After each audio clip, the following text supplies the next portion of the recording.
Hello, you're very welcome to the 8th episode of My Generation Gap podcast, where we have me, Stuart Vincent, a 50-year-old Generation Xer, talking art and media and culture from our relative generations with my 18-year-old niece, Hariet Pilkington, a very definite card-carrying member of Generation Z. Hiya H, how are you doing? Yeah, I'm all right, thank you. I've had a quiet week. Yeah, my week's been pretty busy, actually. Yeah, a couple of gigs. Yeah. Actually, do you know what? I might start an occasional feature. An occasional feature. An occasional feature, depending on how my gigs go. Because I was involved in the heats of the new comedian of the year. Yeah. The final is going to be part of the RAM Festival. The which RAM is the Festival? Yeah, it's a Derby Comedy Festival. Right. I was in this heat. I thought I'd written a really good joke. So I thought, do you know what? I need to pull out all my good jokes for this. I've only got 5 minutes to impress the judges. Yep. And so it's a judged competition then? Yeah, well, it's judged by the audience. So they choose some of the audience, not like a clap off or anything, but they have... What? What? What? A clap off. What's that? Like the people that has the loudest round of applause wins. What do you think it was? Just sounds a bit rude. What, a clap off? Does it? Thought you need to clarify that one. All right, around the largest round of applause wins. Right, okay, yeah, I get you. I thought I'd written a really funny joke. Right.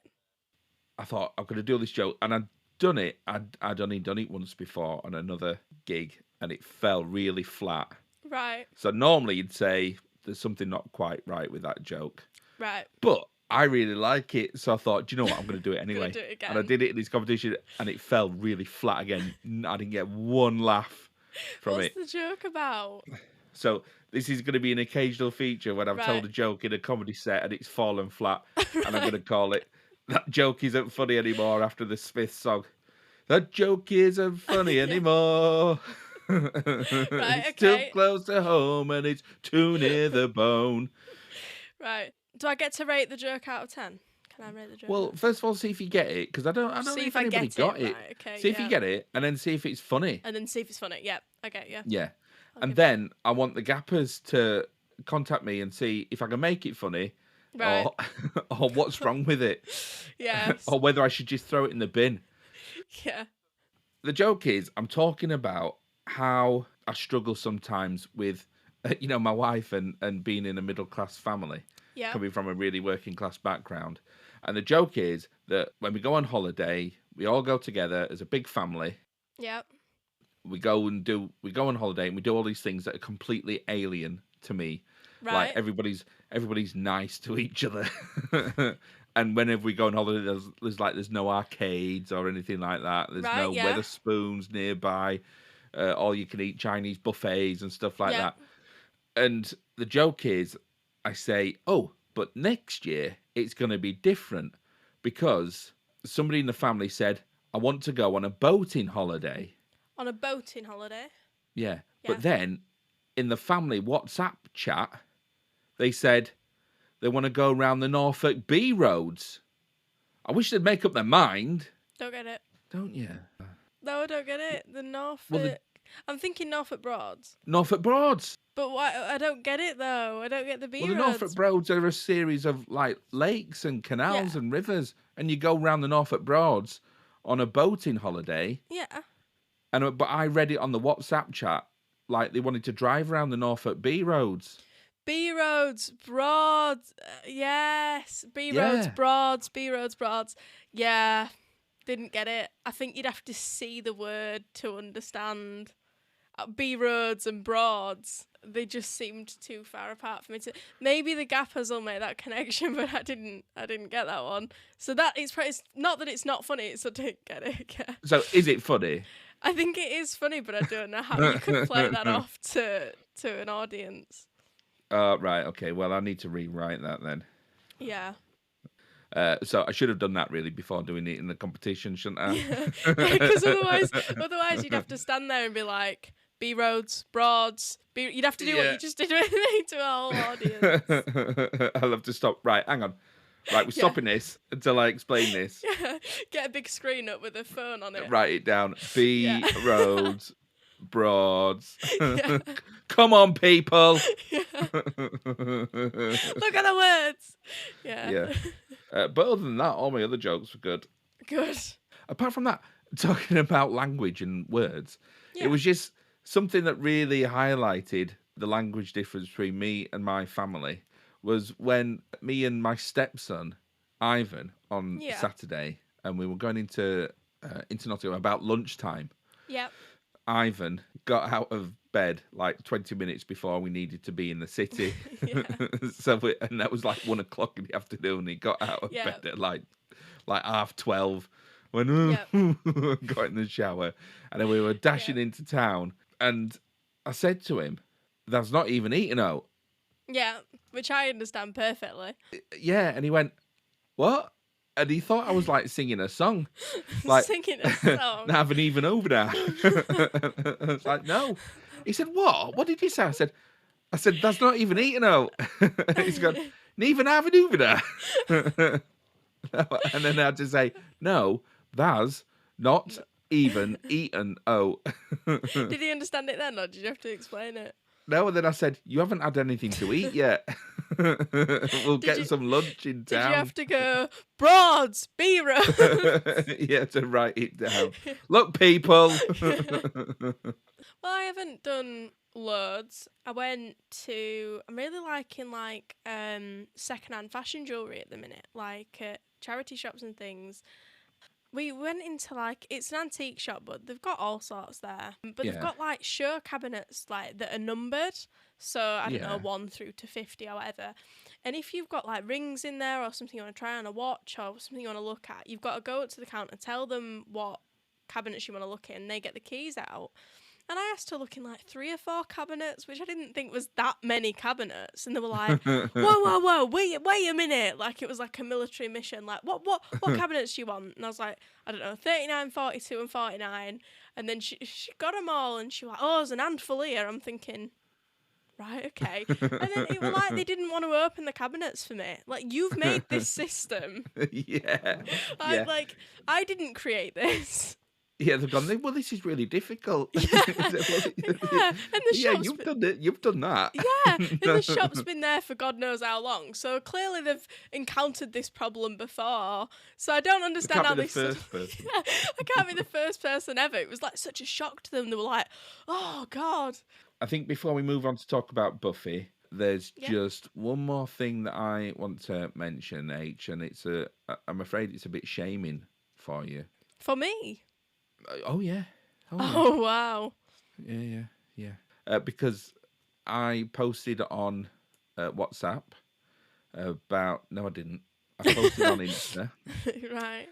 I posted on Insta some things about the Knight Rider episode that we did. Yeah. And a friend of mine from work posted back that he actually got 5 out of 5 on that test, H. Wow. What, on the Knight Rider episode? Yeah. Wait, what generation is he from? Well, he's my age. Was it Gen X? Oh, yeah, okay. Yeah, but he knew that I had bacon wheat crunchies for my snack, and you didn't even guess that. Wow. Okay, yeah, I forgot about the snack. Yeah. Yeah, because I've seen it on my Instagram. We've mentioned bacon wheat crunchies so many times, and I've just made a TikTok video about your different snacks, and I looked at bacon wheat crunchies and I saw them and I was like, oh, I recognise them now, and it's the first time I've recognised them and actually realised what they were. Really? I thought there was something niche that I don't know. But then I looked them up and I was like, I totally know what they are now. Yeah, and you really struggle to get them now, unless you go and get them in multi-packs. Yeah, they've got them in Tesco's, I do believe. Nope. Are you sure? Yeah.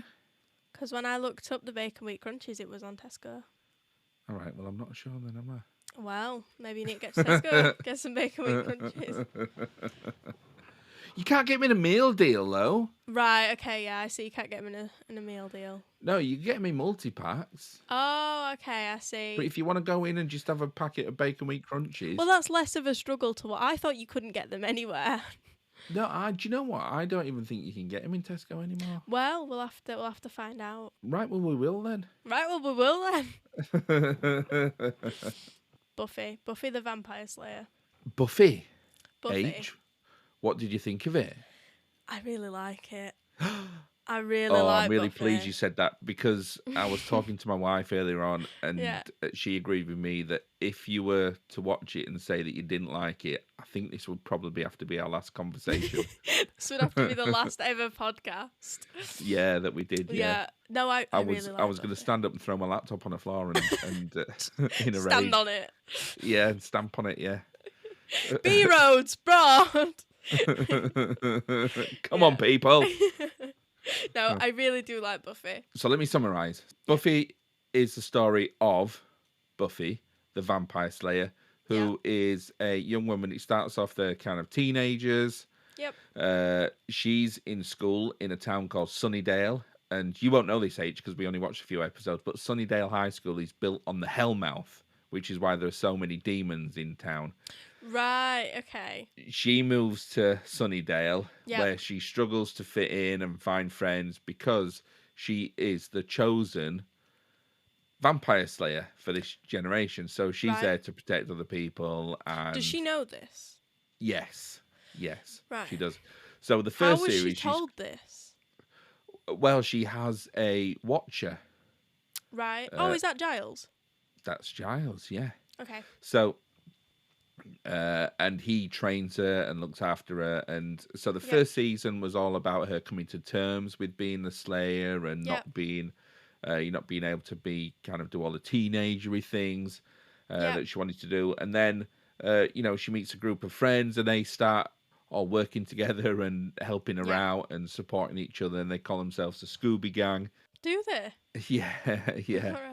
Each season there are individual like monster episodes where they're kind of standalone episodes, but then throughout each season there's a story arc as well where there's like a big bad. It reminds me very much of, in my generation, Teen Wolf and Shadowhunters and series like that. Teen Lucifer. Wolf? Yeah. Teen Wolf's a series? Yeah. What, like the Michael J. Fox Teen Wolf? The film from the 80s? No, it's a series. Well, they've made Teen Wolf a series. I don't know if it's based off the same thing. But it's very much similar to Buffy in that supernatural series, ongoing stories, but individual stories. It's very much like Shadowhunters, Teen Wolf, all things like that. They're all very much like Buffy. And I very much liked them growing up. We focused on, because there's a lot of Buffy. There's like 144 Buffy episodes. A couple of years ago, me and Caroline, my wife, we sat down and we watched the whole... Did you? Yeah, we watched the entire series from start to finish again together. Yeah. And it was really great. One thing is that it has aged a little bit. Buffy was considered really kind of progressive back in the 90s and early 2000s. Progressive in when it what was out. way? Progressive in its like social attitudes. Yeah. Yeah, there's LGBT couples in there and there's various things going on. But then also when you watch it, there are some things said by a couple of characters that is a little bit, not homophobic as such, but things that wouldn't be said now. Yeah. Like, there's quite a few times where Xander's is, if it's considered to be, or somebody mistakes him as being gay, there's like revulsion there and a big protestation where now they wouldn't do that, would they? No. It wouldn't be there wouldn't be that protestation in there. Yeah, I get what you mean. As seeing that some being gay is perhaps lesser or wrong. So wrong or something. Yeah. That I think that's a change for good, and it's good. Yeah. So when you watch it, those like little things jar a little bit, but overall, it is very progressive and very, very good, and most of it stands up now, which is really good. That is good. Yeah, the episodes that we focused on were series 6, Yep. The first 2 episodes from season 6, where in season 5, Buffy sacrifices herself at the end Yep. to save her sister, who's actually Dawn. not her sister. Yeah. Oh, what are they? Because I'd figured they were sisters. Yeah, Is they Dawn are Giles' sisters. daughter? No. Or did they No. think they're sisters until, like, is there a plot twist? No, it's a really great season where a couple of seasons earlier, like in episode 1, I forget which season it is, but episode 1, Yeah. the season starts and Dawn just appears out of nowhere as Buffy's sister. Right. And it's not talked about, it's not mentioned, and she's just there as a sister. But then gradually it's revealed through the season that actually Dawn was created by a group of monks as like a key.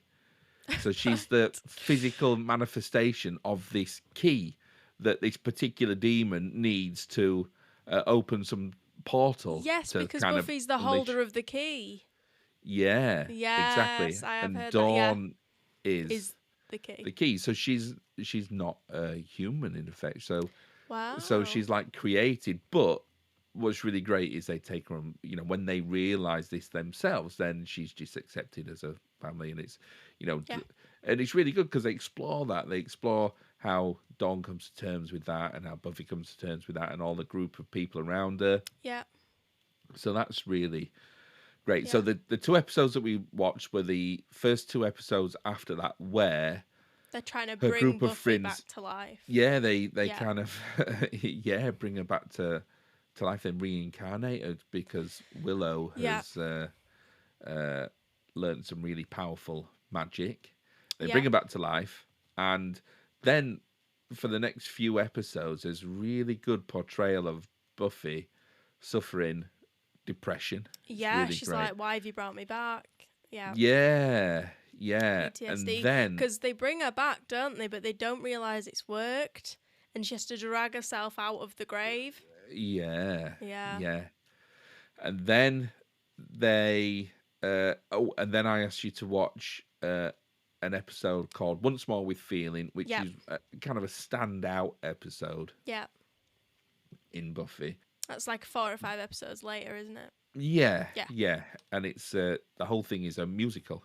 Yeah, that took me by surprise because I'd kind of just got in the flow of the format of Buffy, the way it ran and everything, and then suddenly it was a musical, and I was like, "Oh, all right then." Yeah, but it was really well done, It because was it well was done. done It fitted because with the the whole story.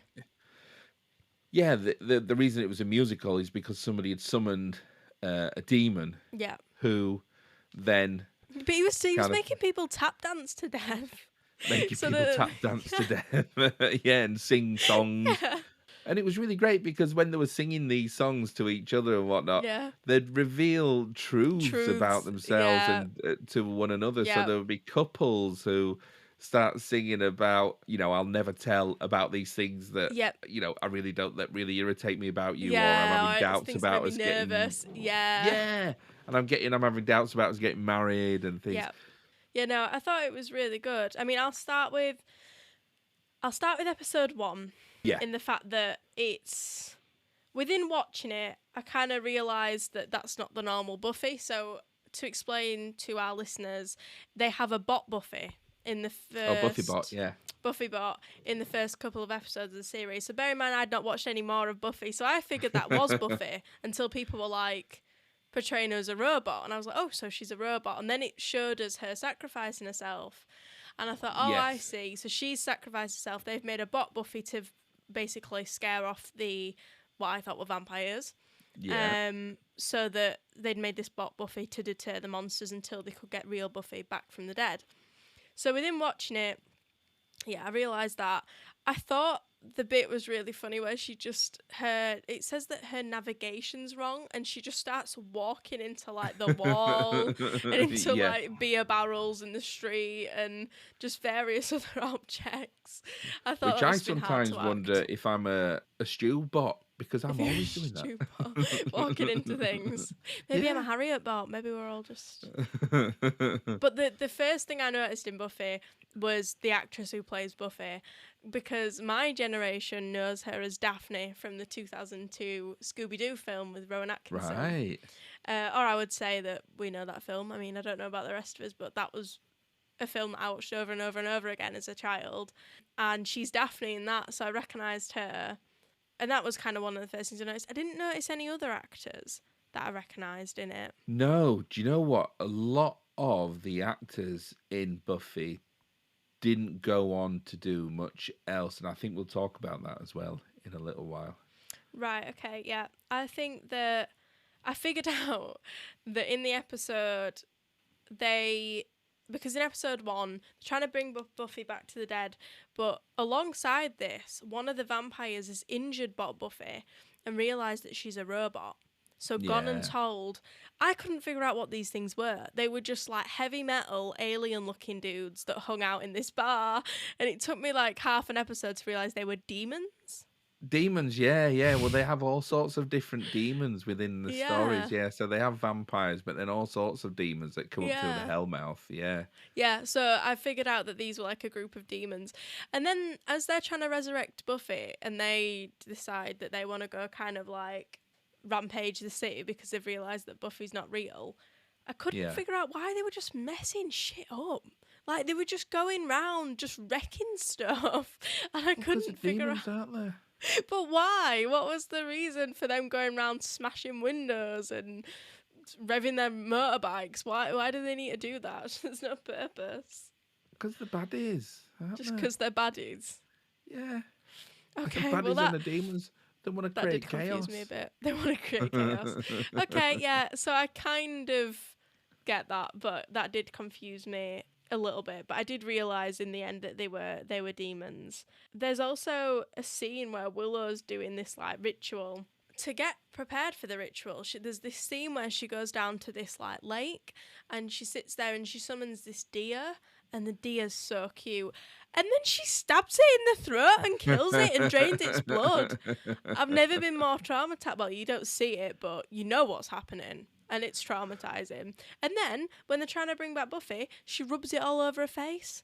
And then she gets all these cuts down her arms. There's like a whirlwind of fire around it. If you'd gone through all that and Buffy hadn't come back, you'd be annoyed, wouldn't you? You'd be very annoyed. But also, I think those scenes are there to show... Because what's really great about this is it explores addiction as well a little bit, because as the series is progressed and Willow starts learning magic, and then eventually she becomes super powerful, really great and powerful, like the magic takes over her. She's doing magic unnecessarily. Really? She's doing bits of magic, so that kind of, I think those scenes kind of just show the length that she will go to do the magic. She's kind of a really kind and gentle soul, but then it shows this side to her that probably wouldn't have been there a few seasons earlier. I see what you mean. Slightly aggressive over her power because she's become a bit dependent on it. Yeah, and then everybody kind of starts talking to her about using magic. You know, her girlfriend says to her, look, you need to lay off it. It's too much, to calm down. Don't keep on doing magic unnecessarily. Yeah. We think it's damaging for you. So she ends up using like a flower and putting a spell on it and making her girlfriend wear this as like a little brooch. So this is in the musical episode, isn't it? Yeah, and what that does is that takes her memory away from her. She forgets the argument that they had. She forgets those arguments, that they have. I've personally rated each of the songs. Oh, really? So we've got the first song where there's just Buffy on her own, which is called Going Through the Motions, which is when she's brought back to life, and she's kind of talking about the situation there and all that she's got, all the pressure that she's got on her. Yeah, so it feels like she's not living, and she's just going through the motions. 6 out of 10. 6 out of 10. All right, okay. I've got a theory where they're all together. 3 out of 10. However, the bunny's solo, 8 out of 10. Oh, so there's a bit in the middle of... Do you know what? If you're a listener and you are an avid listener of this podcast and you enjoy it very much, go listen to the soundtrack on Spotify first, have a quick listen to the songs, and that might help. But if not, then we've got our ratings here. But definitely, the bunny solo was 8 out of 10. Yeah, and that's because Anya, who is engaged to be married to Xander, used to be a vengeance demon. Right. I didn't understand it. It was just fire. which is why she's a little bit like awkward in some of the things she says. You know, she's very plain and blunt because she's still getting used to being human. Yeah. And she has a fear of bunnies. Yeah, I did get that. Yeah, she's like, I don't trust them with the carrots and things. 3 is Under Your Spell, which is Willow and her girlfriend. And that's the first part of it. So there's 2 parts of Under Your Spell. The first part is all happy and nice. And then in the reprise, there's the bit where she realises she's actually under a spell. The first one, she's like, I'm under your spell, I love you. And the second one, she's like, oh, you've put me under a spell to forget the arguments, which we were talking about earlier. Yeah. 4, I'll Never Tell, 8 out of 10. Love it. That's great. Then that's Anya and Xania, isn't it? Talking about those annoyances that they have, and there's, I'll never tell this. But of course they do, because they're singing it to each other. And this is what I don't get. How did they just go back to normal after telling each other like all of those like flawed things? Well, this is a great thing, H. They don't. What do you mean? Well, this is the whole thing. So, like the next episode, they deal with like the fallout of. Oh, I didn't see that because they kind of just in that episode they kind of just breeze over it. I didn't realise that. I didn't see the episode after. It's all. Oh, right, okay. Yeah, it's quite rough. I do have to talk about the most ultimate banger in this episode, which is Rest in Peace, Spike. Oh, absolute banger. Well, 10 out of 10. And again, Spike is the big baddie from season 2, and he is in Sunnydale because he has a reputation for killing slayers. He's a vampire, isn't he? He is a vampire, and he's there to kill slayers. I think it's some secret army unit kidnapping and put like a chip inside his head, right? So that if he fights and injures humans, it gives him like so much pain in his head that he just can't do it. So he ends up just fighting demons, and then he ends up working with the Scooby Squad, Scooby Gang, But yeah, Rest in Peace is an absolute banger. But then actually, he does end up falling in love with Buffy, and of course they have the big kiss at the. They have the big kiss at the end, and then they have. But I did look it up because I needed to know. I was like, do they end up together? And it said no, and I was like, oh no, they do. Did they? Yeah, but not for long. They break up though, don't they? Yeah, they do. Yeah, it's sort of like an illicit affair that they have together. But that Rest in Peace is saying, look, if you can't love me, then just let me rest in peace. Yeah, just leave me alone. Stop. Leave me alone. Yeah. What You Feel, which is the demon part 1, I thought was terrible.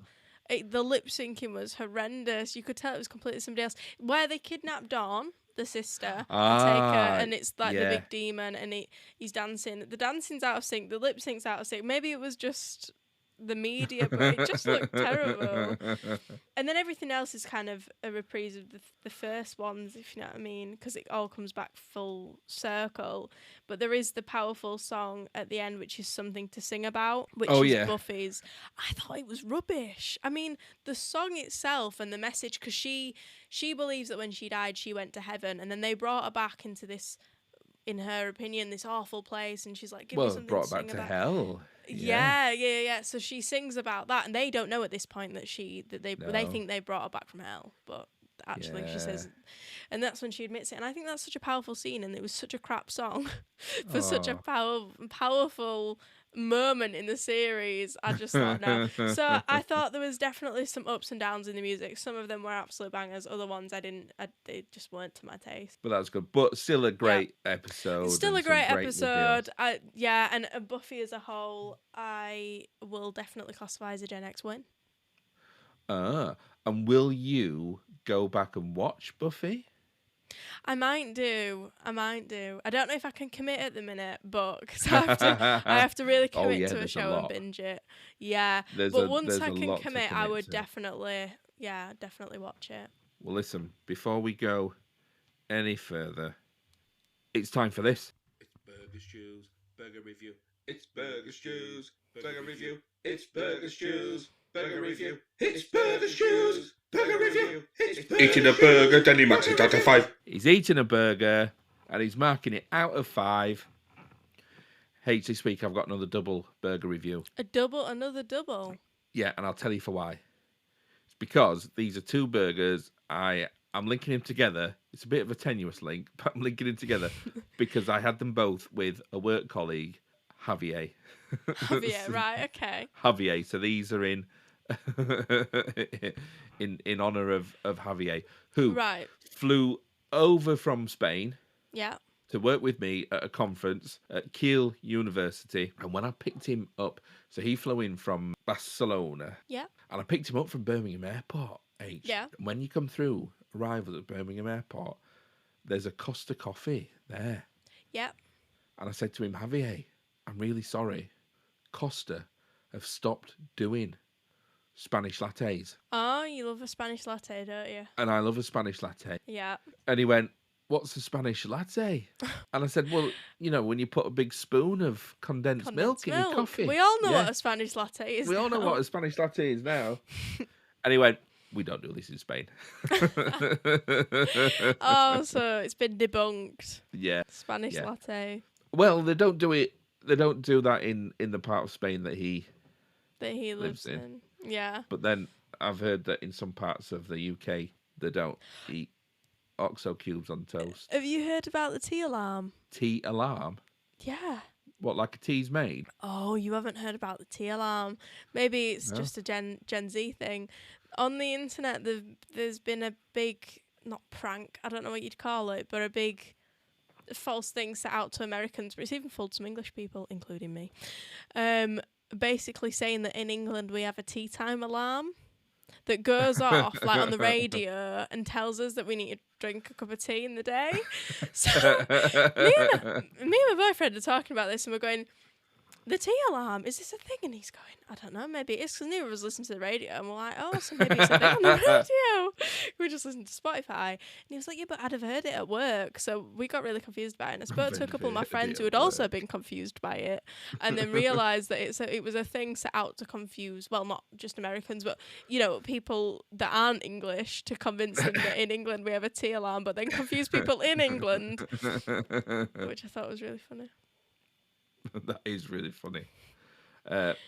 No, so these are two burgers I had as meals with Javier. One in Stoke-on-Trent, because we were working at Kiel University, and then the other in a place in Nottingham, a little town in Bingham, where I was gigging. And I took Javier to this gig, but I was performing as Telepathic. Yeah. Who is a mind reader who is obsessed with the Dark Lord of Light entertainment, as somebody for whom English was not their first language. All I can say is bemused was bemused. Bemused, yeah. At least you didn't tell your Norfolk Broads joke. I should have said my Norfolk Bro. Yeah, I don't think Javier would have got that. So the first burger review, the Mile House burger from Mile House Steakhouse in Stoke-on-Trent, 3.8. That's very precise. I don't think we've had a review as precise as 3.8 before. Yeah, we have. We had 3.85 last week. I thought it was just 3.5. Right, well, wow, we're getting precise. So 3.8, so not as good as the one last week then. Well, do you know what? It's and I'll tell you for why.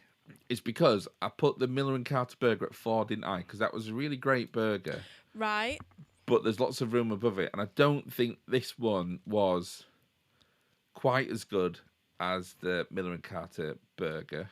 Yeah. But it was better than a lot of other burgers that I'd had. So 3.8. What was in the burger? Standard patty, cheese. Meat burger with cheese, bacon, and good salad. So it was really well balanced. But it wasn't ordinary. It was better than ordinary, because I had one the other week. It was like a 2.5, and that was ordinary. This was a bit exceptionally better. Ordinary. Yeah, but it was a bit better than ordinary. It was great, but it wasn't better than Mill & Carter, and it wasn't a great burger. It wasn't exceptional. It was good. Okay. And then The second burger was at the White Lion, Yep. which is a Heineken pub, part of the... Is Heineken beer? Heineken is a beer. Yeah. Yeah, and they own a chain of pubs called the Star Pubs. All right, okay. And this was a White Lion. It was the Desperados Nacho Burger. Ooh, sounds promising. 3 out of 5. Oh, Yeah. what let it down? Was it just not? Did it not live up to what you thought it could? It did not live up to what it should.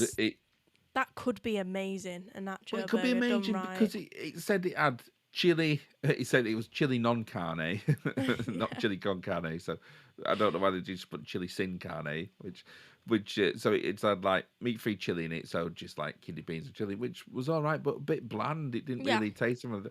And then actually had chilies in it and jalapenos and nachos in it. So it had crisp in it, but. Again, it was in my opinion, that needs to just be full of cheese and nachos and, like a good amount of mayo and salsa and that type of thing. Yeah, and I think it needed that. Maybe some bit of tomatoes and salsa and guac and that kind of thing. And maybe a bit of sour cream and maybe some salad. But so I think they missed a trick. Yeah. There, it should have been better than it was, and the chili, it wasn't very flavoursome. It was hot, but not. Yeah. When you want heat, you have to have some flavour with it, don't you? You do. And this didn't have it. It had the heat, but not the flavour. But no flavour. Yeah. So it's a bit disappointing. Yeah. So normally we would do test at this point. Yeah. But. I think there's one final thing to talk about Buffy. Right. And it's something about Joss Wheedon. Is he the writer? Well, yeah, he wrote a lot of it. The showrunner, so he was kind of, the main force behind Buffy. And he was very, very influential. He kind of was involved in the first 2 Marvel films. Yeah. Which, they were the dialogue in those films was sort of Buffy-esque, really. Yeah. That comedy. Yeah. The banter that they have between them. Yeah. You'll see that influence there from Buffy, and you'll see, and Joss Whedon was involved in all sorts of things that were really great. And as somebody who was very, very vocal on social media about feminism and being a feminist, and then also, writing Buffy and the characters in Buffy being strong female characters with Buffy and Willow and all those. Yeah, definitely. It was then really disappointing to hear. Oh, what did he lots of the cast members of Buffy talking about what a toxic atmosphere it was on that set. How he was quite abusive. Yeah. And especially to women. Yeah. On set, and they were all young women. Yeah. And it's quite. I think it's quite telling that and they were pretty much all young, like kids on that set, weren't they? I know they've been a bit older, but all those actors were very, very young. Yeah. The start of their careers, and a lot of them will have. Be Aspiring. looking to have Hollywood careers afterwards, which Sarah Michelle Gellar did. Yep. Alison Hannigan did. Yep. Anthony Head did as well. Yeah. Giles, he's popped up in all sorts of things. Yeah. But apart from that, a lot of them didn't, and I think there's probably something to do with either his influence or the trauma of being on that set.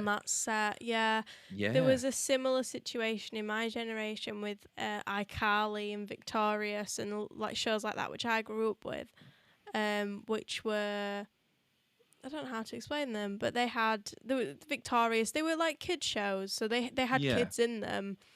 Yeah. And a very, very similar thing happened with the writer there, and a lot of them were traumatized, and it was confusing because everybody's like, why aren't these actors in anything else? And I imagine that it's a similar situation there. I think I'm quite pleased to see that Joss Whedon doesn't appear to be working very much at the moment. I think it's really disappointing for somebody that, was obviously virtue signaling about feminism, but really wasn't living up to those standards that he talked about a lot. I think it's damaged a lot of people that worked with him. Everything has a massive knock-on effect, doesn't it? Of course it does, yeah. And it's really disappointing. And it's really, there's a question, isn't it, about separating art from the artist. Yes. And you have to recognise that Buffy as a piece of art and entertainment is great. It does have its problems, but overall, I think it's positive and great. And it's great storytelling. It is really great, and you have to watch that. Yeah, I don't think you should be put off because of a writer. It's like you said, if it's you got to separate the art from the artist to a certain degree and recognise what was going on, but at the same time recognise the good in the media. I've had to let Morrissey go as a hero because I think some of his recent comments has made me reevaluate some of his songs, which I thought were perhaps ironic in the messages that they were putting out. But now I'm thinking, oh crikey, if he actually meant that, then that's really horrible. I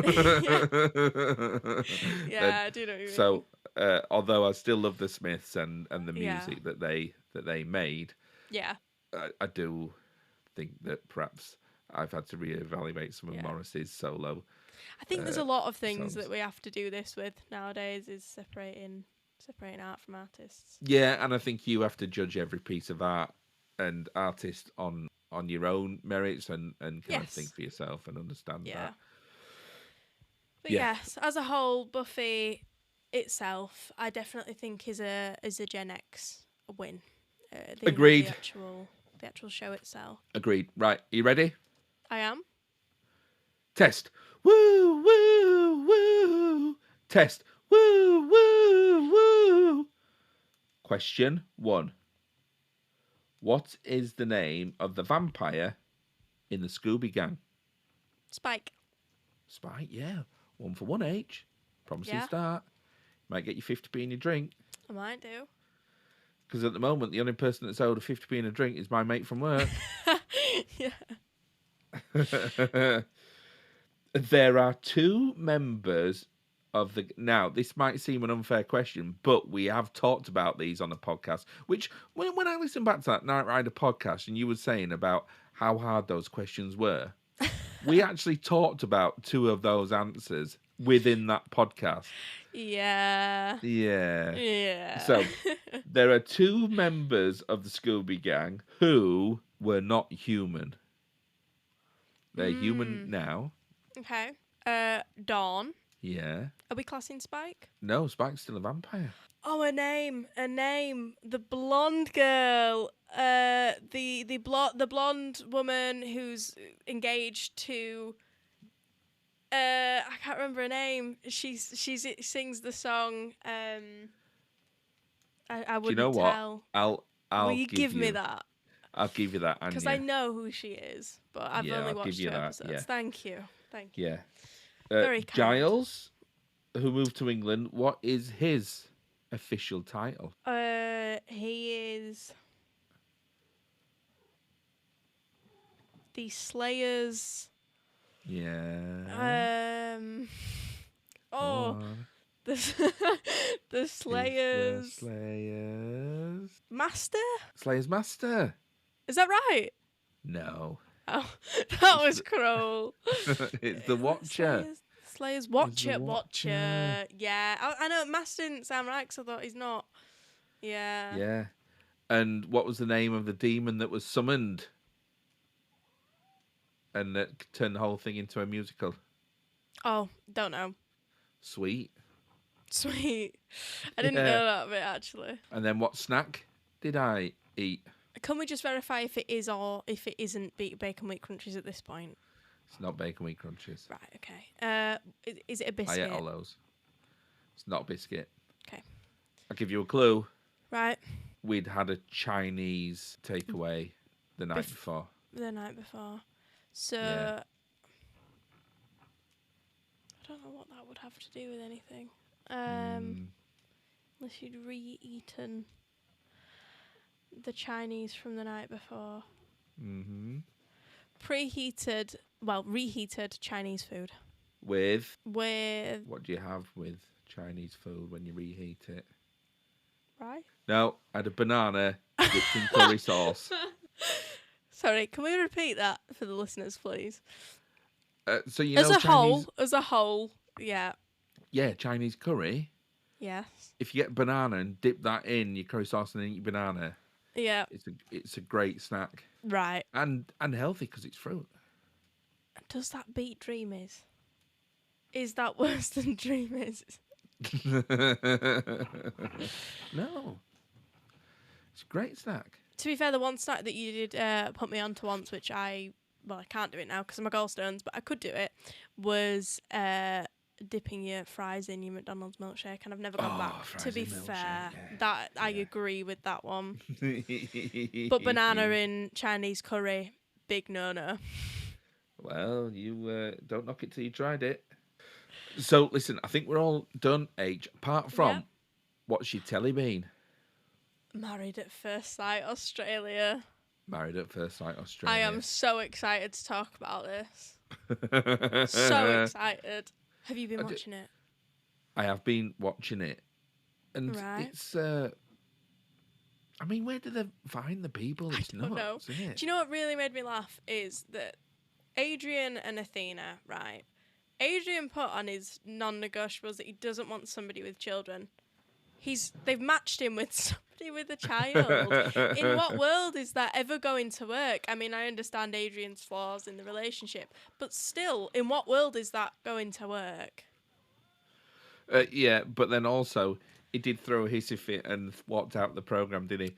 Because they didn't take him on a promo shoot. Yeah, they picked out a few of the men for a promo shoot, and he wasn't allowed, and he left his ring on the side and everything, and went home. Yeah, there's definitely some. Sorry, windy pops. There's definitely some strong characters this season. I didn't like Lauren in the beginning, but. I didn't dislike her in the beginning, but now the things she said have been really bad to Jamie and to the other women in the group. Yeah, she's called them some pretty nasty names. She has, yeah. And somebody said to her, didn't they? You've had... Because she left the X-Ray, didn't she? And then came back again with another partner, and they said, you've had a once-in-a-lifetime experience. Twice.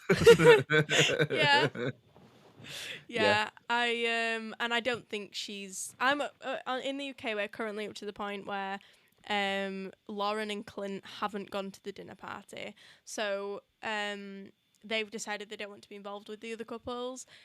Now, in my opinion, Lauren is not into Clint. Well, not even in my opinion. She's said it to the cameras, just not to him. Yeah, well, H, have you not seen the commitment ceremony after the dinner party? Oh, yeah, no, I think that was on Friday and I haven't watched it yet. Oh. So you're more up to date than me. I think I've only watched Thursdays. Well, it's really funny. Do you want me to tell you? Yeah, go on. Because she wrote leave. Yeah. And he wrote leave, but I think he only wrote leave because she told him to. Yeah, she totally said to you better write leave. Yeah, you better write leave. But then they just...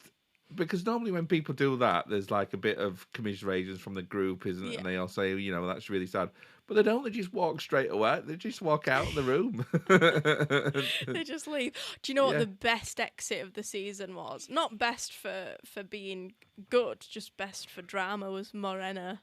When Morena just stormed in the room, wrote leave, just scared the living hell out of everybody in the room and left again. I was like, wow. Do you know what? I didn't see that episode. Oh, that was... She disappeared beforehand and they thought she wasn't going to turn up, so she stormed in and then just basically said, I'm not going to let him have the last word, wrote leave and left again. Shouted at everybody in the room and left. So he could have the last word? Yeah. Yeah, so he did have last word. He did have last word, yeah. Yeah, who else has there been? But yeah, there's too much to cover in maths. Yeah, I think we'll have to... I think we'll have to save a bit for next week and cover some save other a bit couples. for next week, and talk about maths, because we could end up just... we could talk about it for ages. Yeah. Well, there was that one couple where one of them wrote Norfolk Broads and one of them wrote Norfolk V Roads. It's a good joke. Right, gappers, write in and tell me how to say that in a better way. How to tell that joke so it's funny. There's a joke in there somewhere. There's got to be. All right, I think we're done. Yep. All right then. All right, ta-da, love you. All right, ta-da, love you.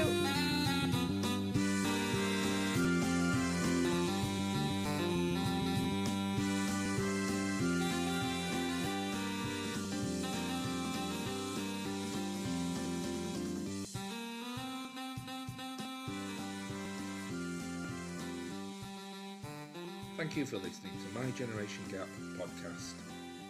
You can contact us by emailing mygenerationgap@gmail.com or podcast production by Stuart Vincent Moore, music by Andy Dawson, artwork by Harriet Pilkington.